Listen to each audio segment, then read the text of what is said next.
Hello and welcome. I'm Valerie Paley, Senior Vice President, Chief Historian, and Director of the Center for Women's History at the New York Historical Society. Before we begin, I'd like to thank Louise Mirror, our President and CEO, Pam Schaffler, Chair of the Board of Trustees, all of our trustees, Joyce B. Cowin, Diane Max, and the late Adam Max, and the Andrew W. Mellon Foundation, along with our Chairman's Council, our members, and our many other generous donors. None of the work of New York Historical is possible without your continued and committed support.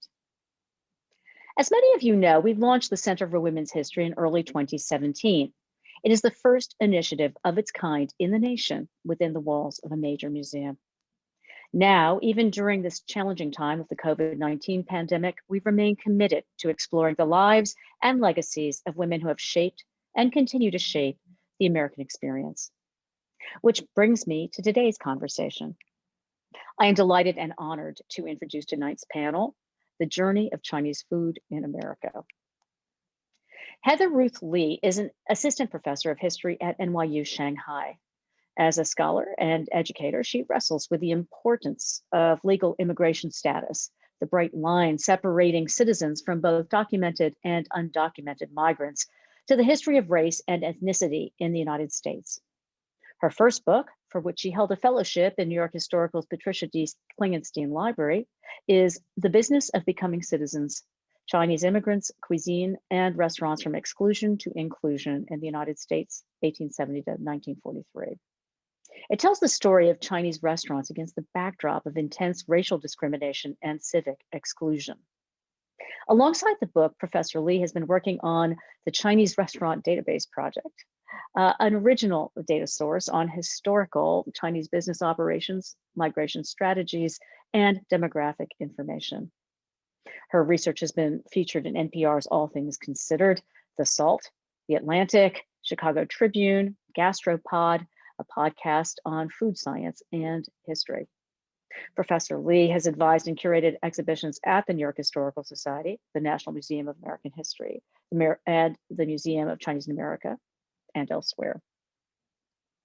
Jing Gao is the founder and CEO of Fly By Jing.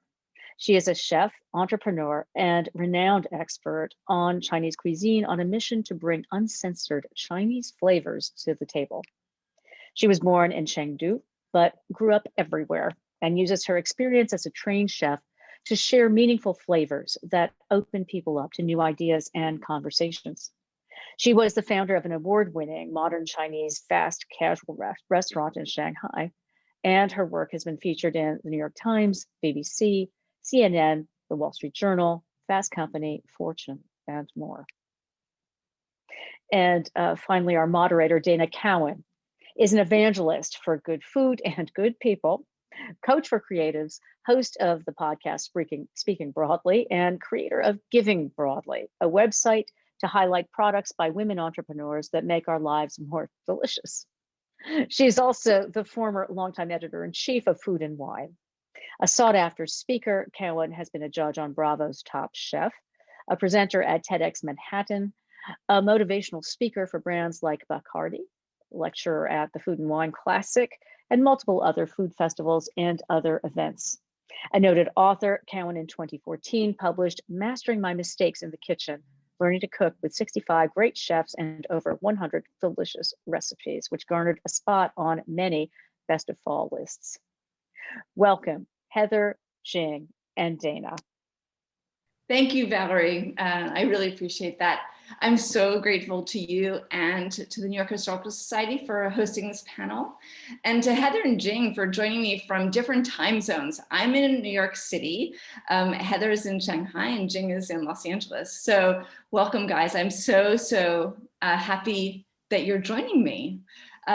Just to give everyone who's listening a little bit of background, I launched something called Giving Broadly, and the result was a website with 40 incredible products, 43 extraordinary women, and for consumers to discover delicious food that's going to change their life. And one of the people whose lives you would absolutely change by having her product is Jing Gao. Her Fly By Jing products changed my life during quarantine. I can't tell you how much you can use chili crisp, which I didn't know, but like on ice cream, on toast, on peanut butter, and all the ways that you're supposed to use it.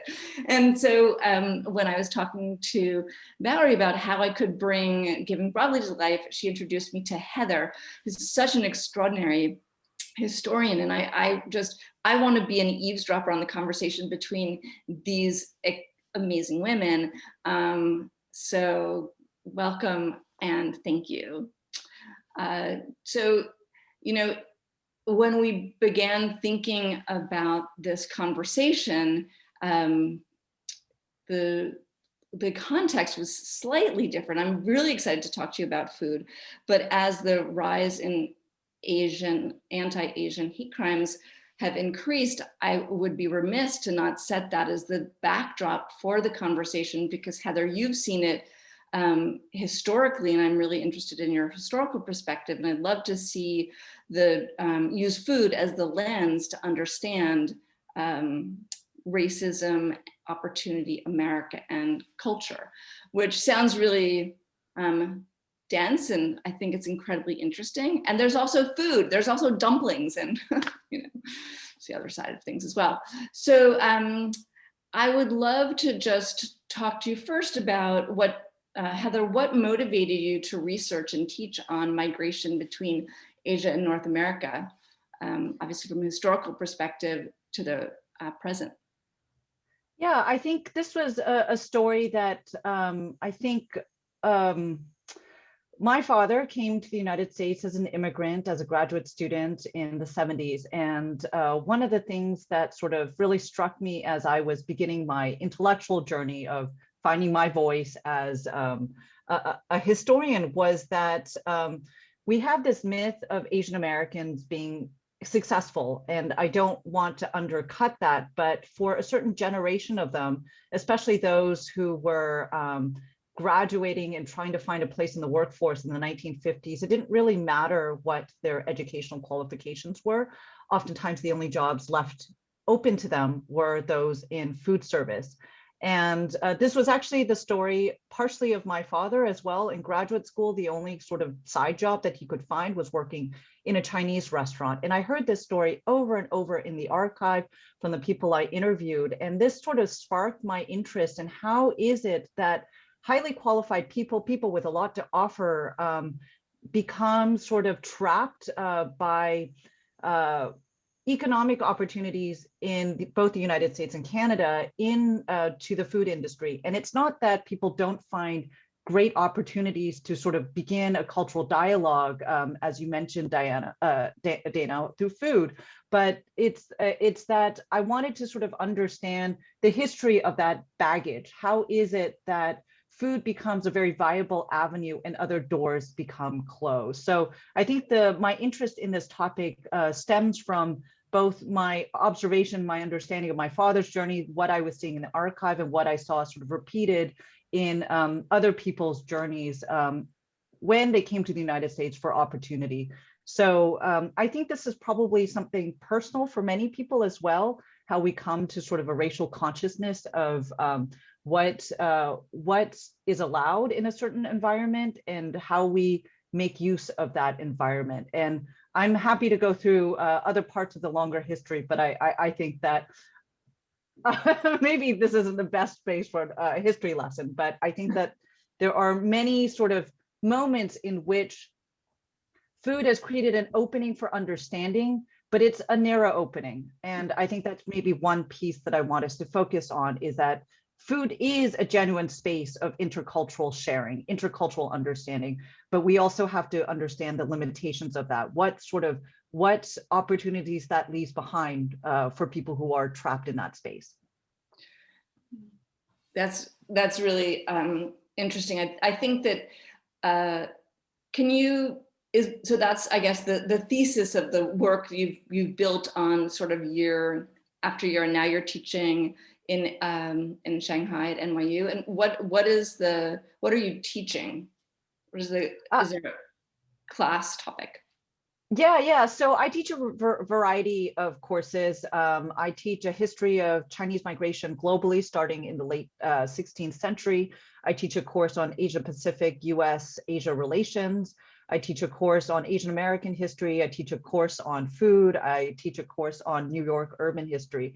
And I think all of those courses have one common thread that you could say runs through them, which is that as individuals, we are negotiating one-on-one what we think of as people-to-people relations and how we then build an understanding of each other as groups, but as well as how individuals negotiate a wider structural environment, that being the state, that being the economy, and sort of pre-existing cultural ideas. So I think one of the things that I want students and as well as people who encounter my work to see is the resilience of individuals who have been deeply marginalized, people who have really sort of struggled to find a space for themselves in a rather hostile environment, that their resilience is remarkable. And we as consumers, we as historians, we as thinkers all sort of benefit from the blood, sweat, and tears that they've invested in making just Chinese food, for instance, palatable in the late 19th century, at a period in which anti-Chinese, anti-Asian racism was really at its peak. You know, we speak now of this moment of anti-Asian violence, and I think one of the echoes for this is that Chinese lives were so cheap 150 years ago, to the point where that was the common language.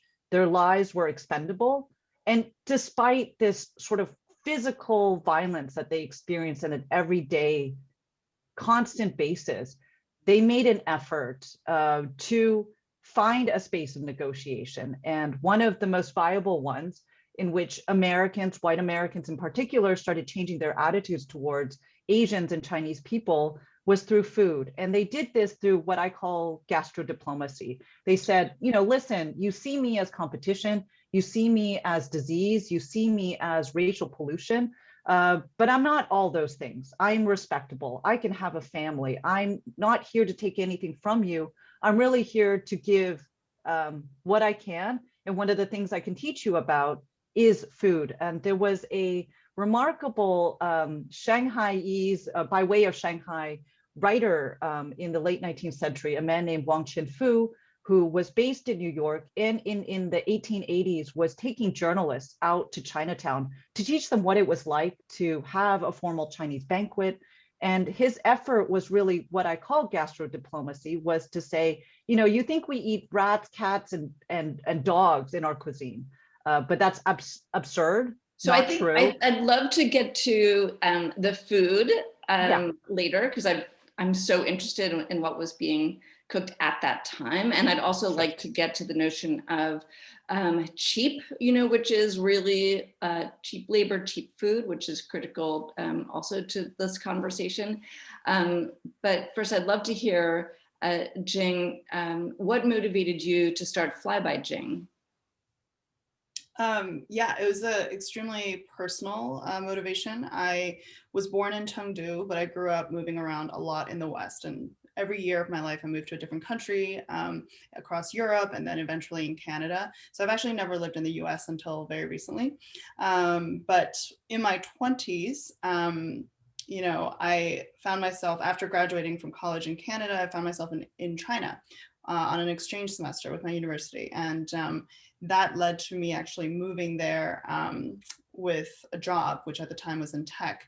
And I guess that crazy childhood I had, I just kind of assumed it was normal, and, you know, didn't realize the impact it had on my psyche and on my kind of view of myself. And I had code switched so often without even realizing what I was doing. But, you know, at the age of 7, I had given myself the name Jenny to better fit in, because I just wanted to blend in. I didn't want to draw any attention to myself. And that was the only way I knew how. And it wasn't until last year that I finally gained the, I guess, strength to reclaim my actual name. And that itself has been a 10-year journey, where it started when I was I landed in Beijing, you know, like 12 years ago, and was shocked by how, little I knew about my own cultural heritage, and started to try to dig a little deeper. But the way that I was able to do so was through food. That was, for me, it was food that was the entry point as well. And I was just peeling back the layers and started, was like fascinated by this 5,000-year food culture and heritage that nobody seemed to know about outside of China.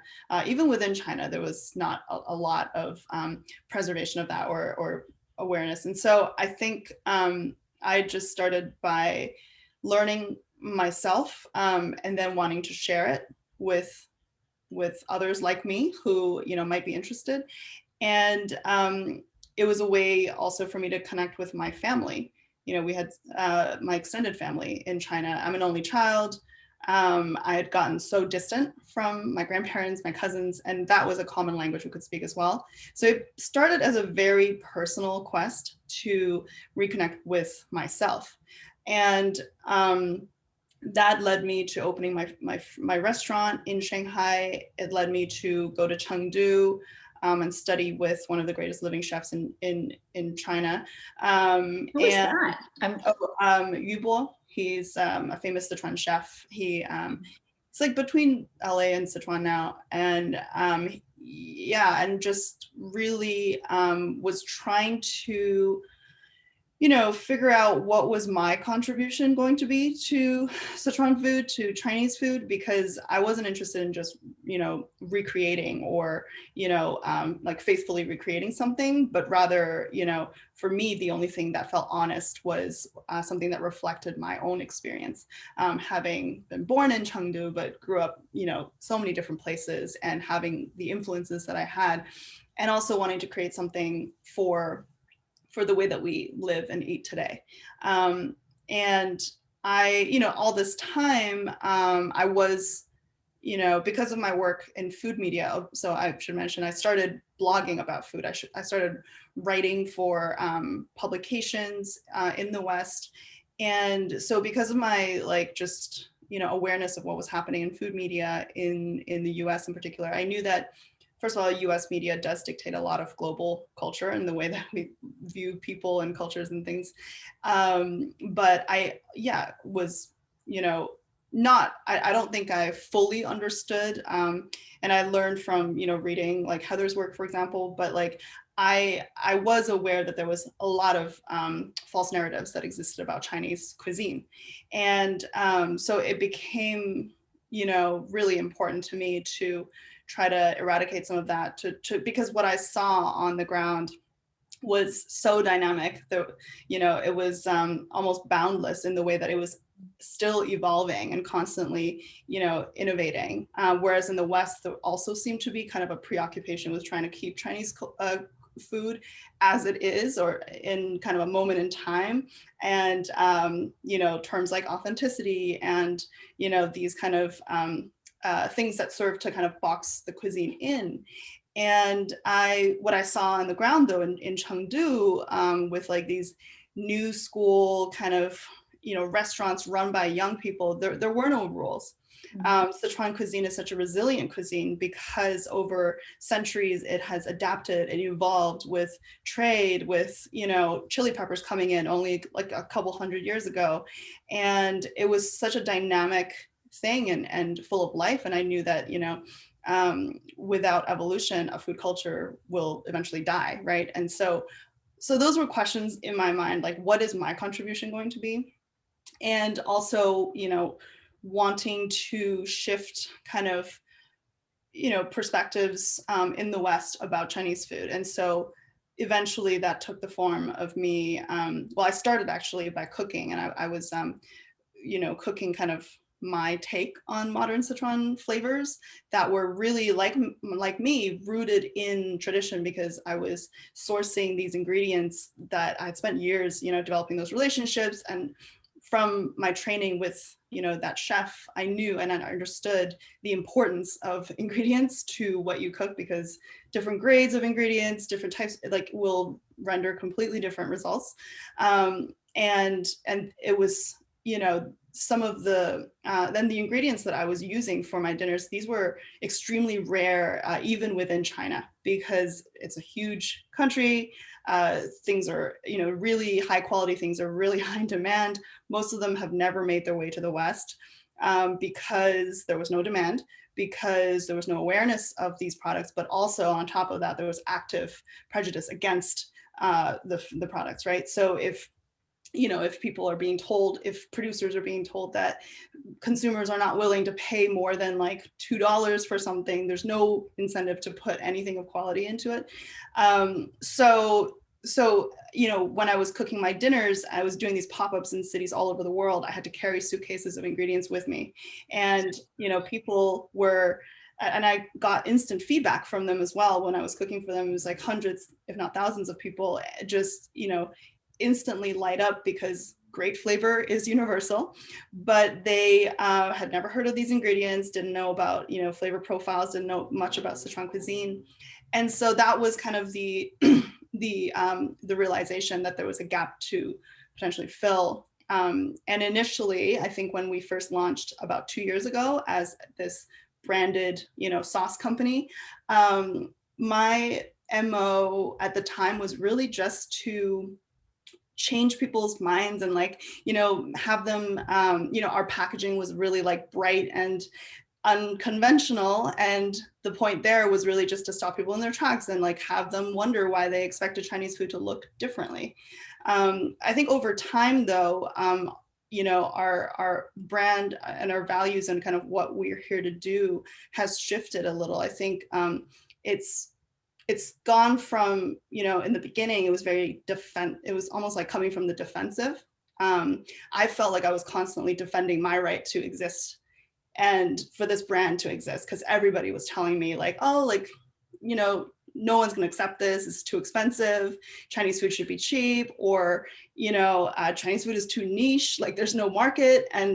But as we grew and grew, and also as I evolved and I reclaimed my power in my name, I think our brand has evolved too. So now it's less kind of defensive and more just we are here and we deserve to be here. And we're also, not only that, we're creating space for more voices, more diverse voices to exist as well. I think that, in the way that the brand's evolved and you rebranded the packaging, it's really to bring the story front and center, which I think is so valuable, because, what we cook at home influences the way we think, same way that eating in a restaurant influences the way we think about culture.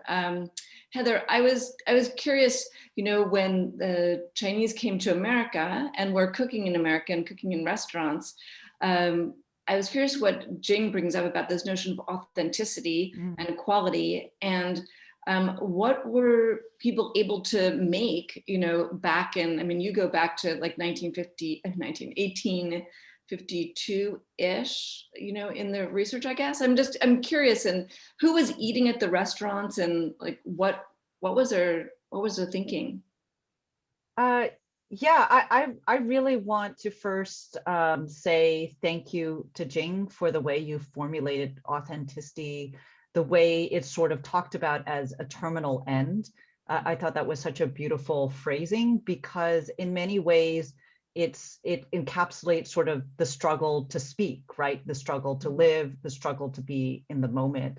That is often not just the experience of Chinese immigrants, but many racialized populations, that we are more than this flattened image. But to answer the question about what was Chinese food like in sort of the earliest iterations, starting with Chinese restaurants of the 1850s, is that these restaurants were aimed towards a Chinese audience, in that they were oftentimes opened at the behest of a leader in the community, usually somebody wealthy, a businessman, most likely, who was looking for a space to entertain what he sees as his collaborators. So there's a Chinese concept called guanxi, and it's relationship building. And one of the important ways in which you relationship build is to host large dinners, either for festive events. So these early Chinese restaurants were really about building relationships of Chinese leaders to locals, to other Chinese, and they were a lot of the food was very inward facing. So you would have, typical items of a Cantonese banquet show up on these menus as well. The classic items would be shark fin soup as well as bird's nest soup, and they would very often appear on these menus. So I would say that the first Chinese restaurants were really for the Chinese, speaking to the Chinese about a language of what it means to be Chinese in this diasporic space. And were the ingredients coming from China? So they're like shark fin, and because that's so interesting, right? Jing's talking about how hard it is to, get these rare ingredients, and we have not been exposed to it recently, in America. Yet it sounds like because of trade and because of immigration, there actually were the ingredients to be cooking with.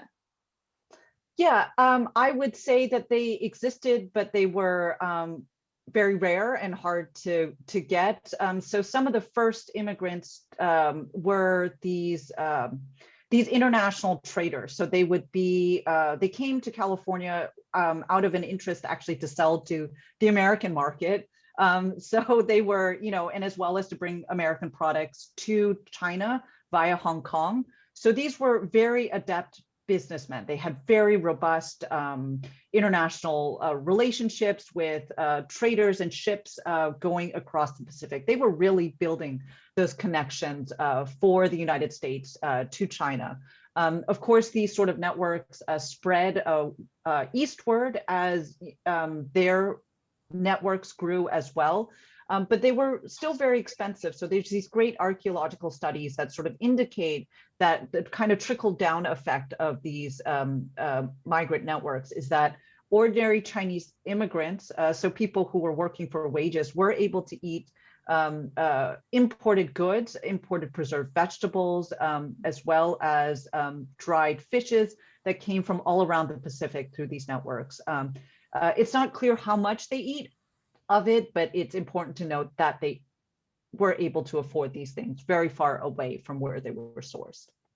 It seems that in what I read of your work, the restaurants were sort of the Chinese feeding the Chinese, and the Americans were horrible customers, right? Because they had devalued the cuisine and they wouldn't spend the money on it. It seems like the beginning of devaluing the ingredients in the food has a very long history.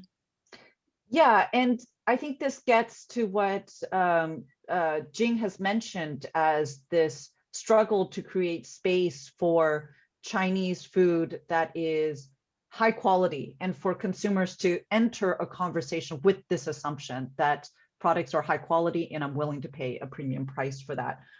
This, I think, is born of both a lack of understanding, but also a refusal to understand. I had mentioned a man named Wang Fuqian, who was teaching journalists to eat Chinese food and in hopes that they would write about it and teach other people how to appreciate. One of the sort of twists of that story is that eating Chinese food in places like New York, in places like San Francisco, really became understood as a challenge to manhood. And what I mean that is, when a man sort of says to his friend, hey, let's go test our ability to eat the most dangerous cuisines.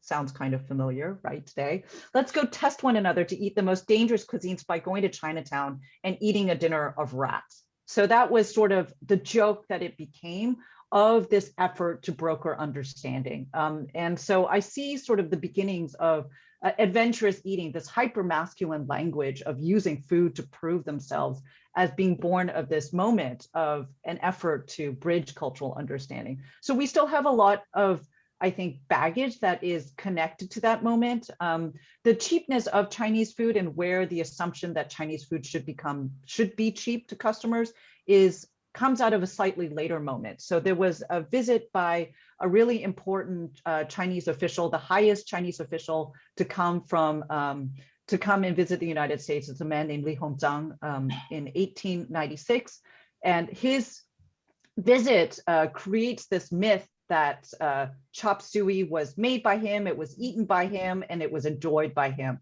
And white Americans started going to Chinatown, and as well as Chinese restaurants across, when they started moving out of Chinatown itself, in a hopes to sort of participate in an idea of that they were being sophisticated by eating chop suey.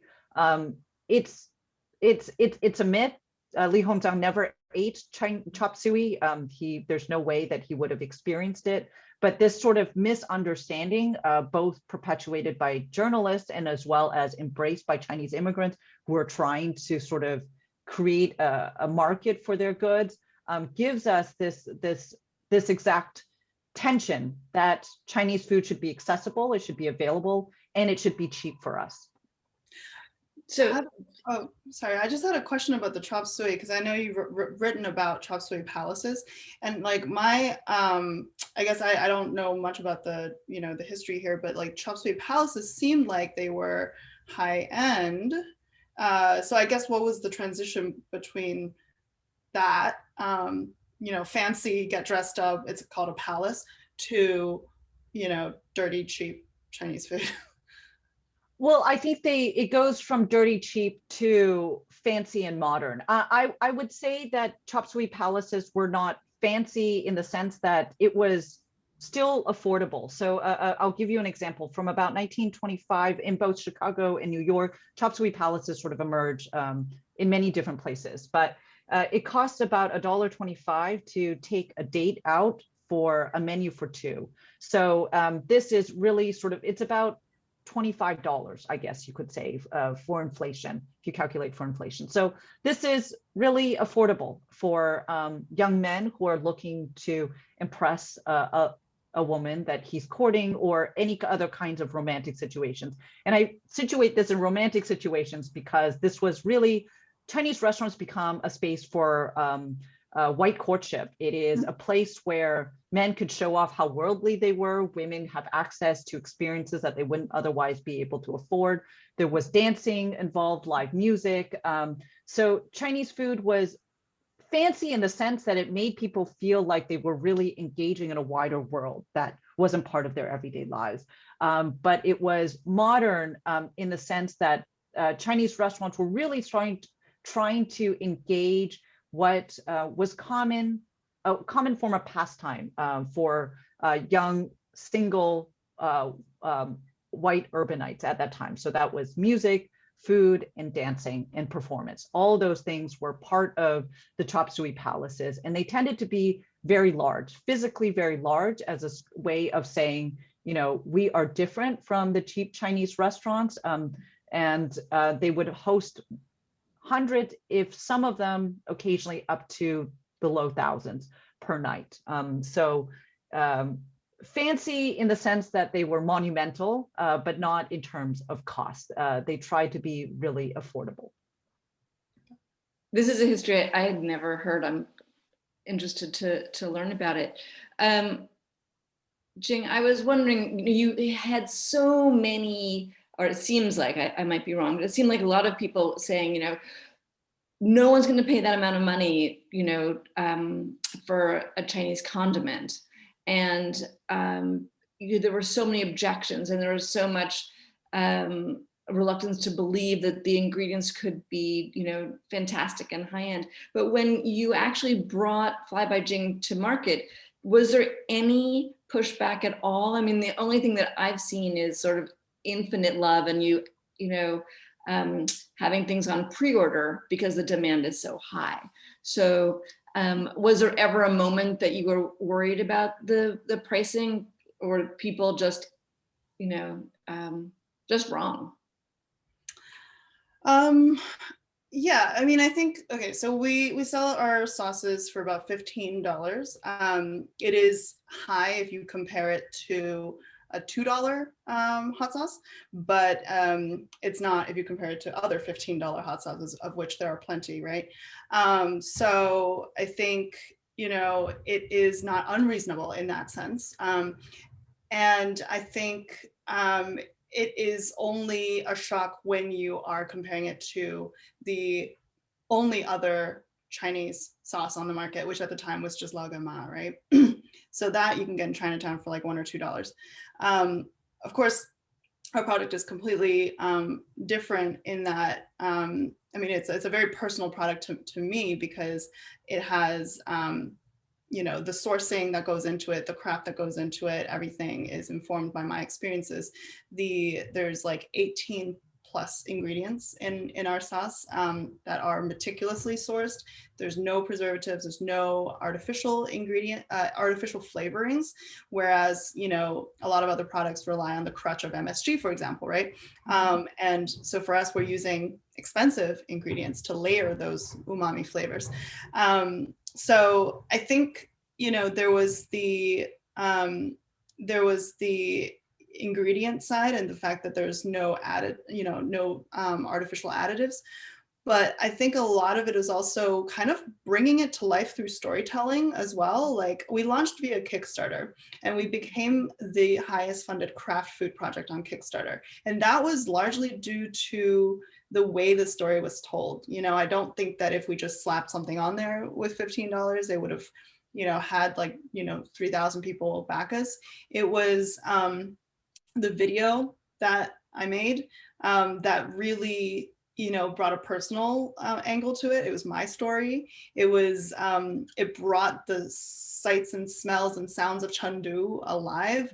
And it really just talked about the, it brought to life actually like the heritage, the 5,000 year heritage that exists that has really never made its way here in its true form, right?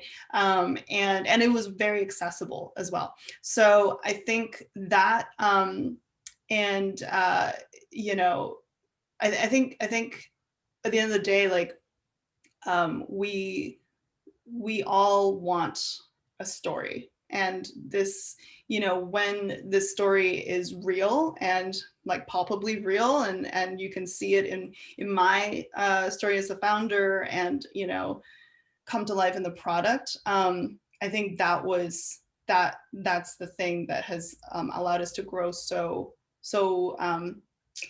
through so much like organic, like word of mouth. But yes, we've had a ton of resistance. But I think that there's always been more people who embraced us than the detractors, right? Because otherwise we wouldn't have grown to the point where we are today. We, you know, especially, and your pandemic growth has been off the charts, right? Right. Yeah. I mean, I think since the beginning, we were growing about 30% month over month.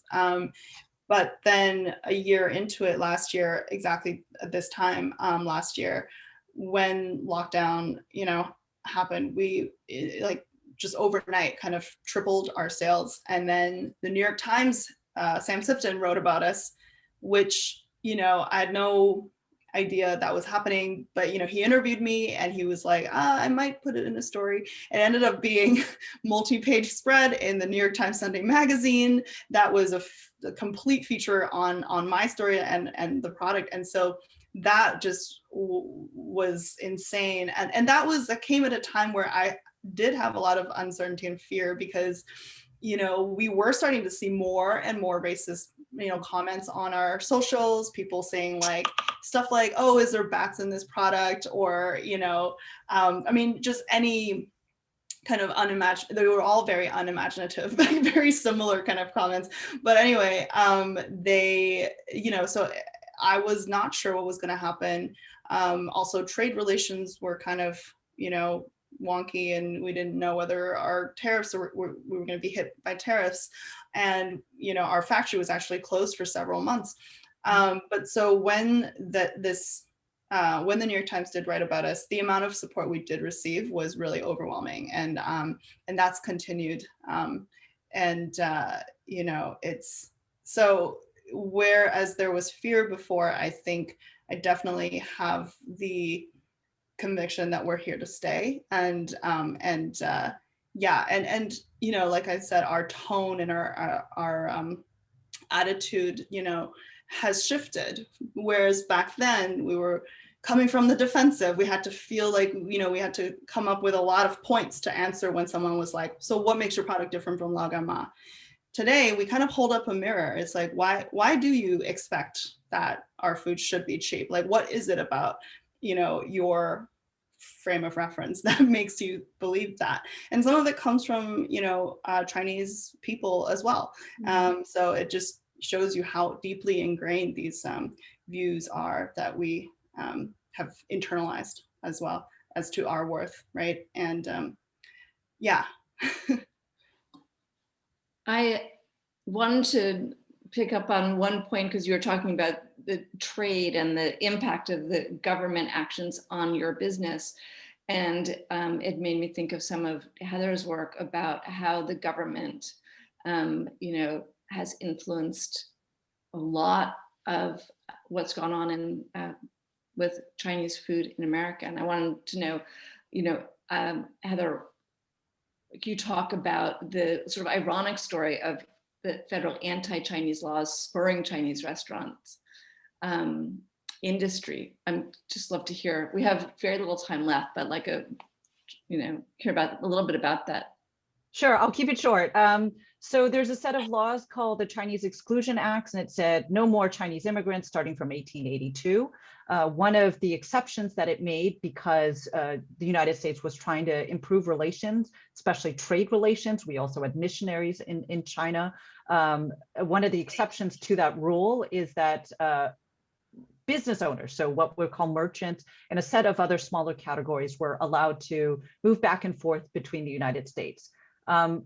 Very soon after that law of 1882, Chinese started opening businesses as a way to sort of bypass the law. And in 1915, the US government recognized Chinese restaurants as an important sort of business in the United States that was transnational by nature and allowed then people who owned Chinese restaurants to have a special right to move back and forth between the United States. So that meant being allowed to visit your family.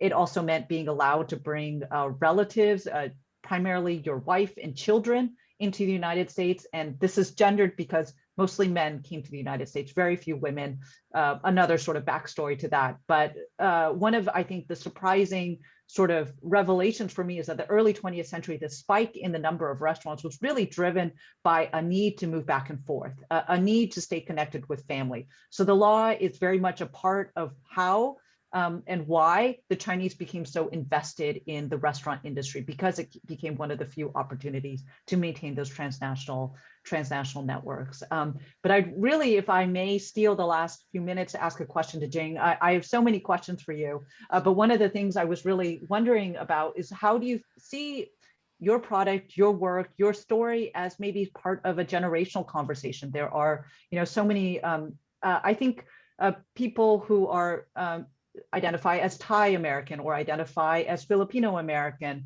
presenting their culinary heritage, I think, as well as a way to make intervention and stereotypes. And I was wondering if you see yourself as part of a larger generational conversation that is utilizing media and as well as the power of your personal stories.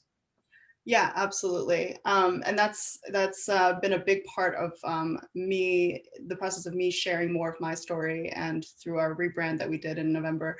I think when we launched in 2018, we launched actually then because earlier that year in June, or April, I came to California. I went to Expo West, which is the largest natural food trade show in the world, pretty much. And I walked the halls, and this is like the future of healthy eating in America. Thousands of stalls, brands represented, and then the people walking in the halls are the gatekeepers, like the Whole Foods buyers, so on. And I walked the hall just to kind of see what was in the market in the US. And what shocked me was how few, Asian flavors there were. There were pretty much like less than 5 I could count. And that's when I knew that was that was just a huge shock to me, right? Because it's not representative of America, not representative of how we look or, how we want to eat. And so when we launched in 2018, we were one of the first modern Asian food brands to exist. And since then, more and more have been coming to market. And almost all of them I know personally, because almost all of them have reached out and said that they were inspired when they saw us launch a Kickstarter to start their brands. And so that's the beautiful thing about what we're doing, and that's what is keeping us going, right? Because what I realized also, you know, in doing this rebrand, in you know, having our tagline be, it's not traditional but personal, and for me sharing that very personal story that I did on our socials through our video, of me, you know, embracing my name, that was something uncomfortable for me to do. But I realized that in doing so, I was allowing and creating space for others to do the same. And so what we're really trying to show is that we're not a monolith, like you mentioned. We're, you know, there's so many layers and so many complex, you know, stories that all deserve to be told and to be heard. And we are definitely, you know, part of that movement. And yeah, so that's for sure, I think, what we're here to do ultimately. Well, thank you guys. It's been such a pleasure to have this conversation. It feels so brief. I have so many more questions for both of you. But thank you, New York Historical Society, for hosting us again, and Valerie. And I can't wait till we all get to, you know, meet again in person. I'm just gonna sneak in one last thing. Favorite Chinese dish? For me, it's got to be mapo tofu. It's just, yeah, it's so good. Heather? Coconut hot pot. In China, there's so many different hot pots, and I love Hainan coconut hot pot. So good. Thank you. I had to ask. We'll turn it over to you, Valerie. Thank you.